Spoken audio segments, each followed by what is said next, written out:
Reesh, thank you so much for joining me for a brief coffee with the editor.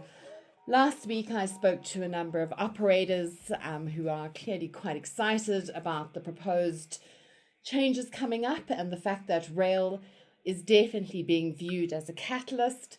I think what's quite exciting from industry in terms of being manufacturers and specifically yourselves into the market, I think there's great opportunity. What are your thoughts? Hi, Philippa. Thanks for allowing me to have this chat with you. It's quite an exciting proposal that's on the table, stimulated by public enterprise.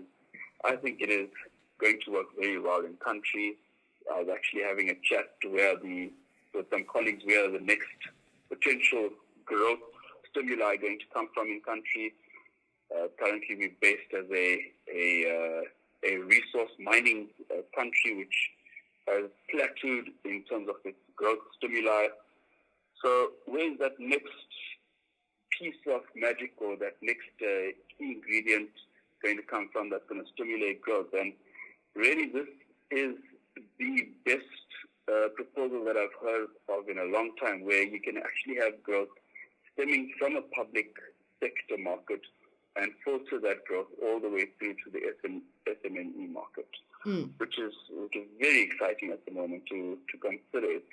I think one aspect that we've all, somewhere or the other, been affected by, whether you realize it or not, is there's oftentimes things take a while to get into the harbour and get released from the harbour, and just having new operators have access to moving those containers out of the harbour via the rail network really does promote a whole faster, efficient economy.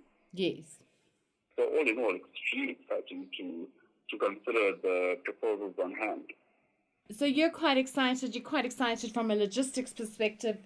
You're quite excited from the opportunity to supply broader customer base, and optimistic all round. Oh yeah, absolutely. I think it's very hard to find those win-win strategies in business, and when you do, you hold on to them.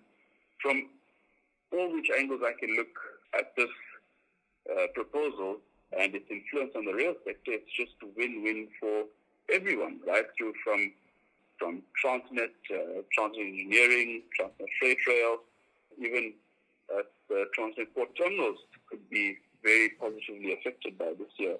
Yes. You'd have an increase in operators, which would drive up your competitive market, and your benefit is your end users or the recipients of goods. Yes. It's good from a policy, a foreign trade policy standpoint, because you now give subcontinental access for freight movement. Yes.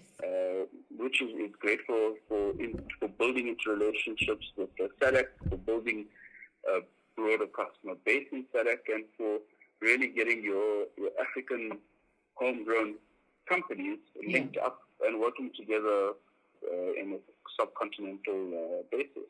And from the manufacturer standpoint, it's one thing that stands out to me is it builds economies to scale, and with that thing you demand much higher efficiencies. And right now, I think we are in the age of efficiency, because every new great idea stems or is grown with the seed of efficiencies. Yes. Be it the IoT and fourth industrial revolution, it's all efficiency based, and this really is a big feather in the cap for efficiency. Well, Reesh, thank you very much for your time, and I look forward to following this progress with you. I think it'll be good to touch base on this year and see what traction we see the markets developing upon.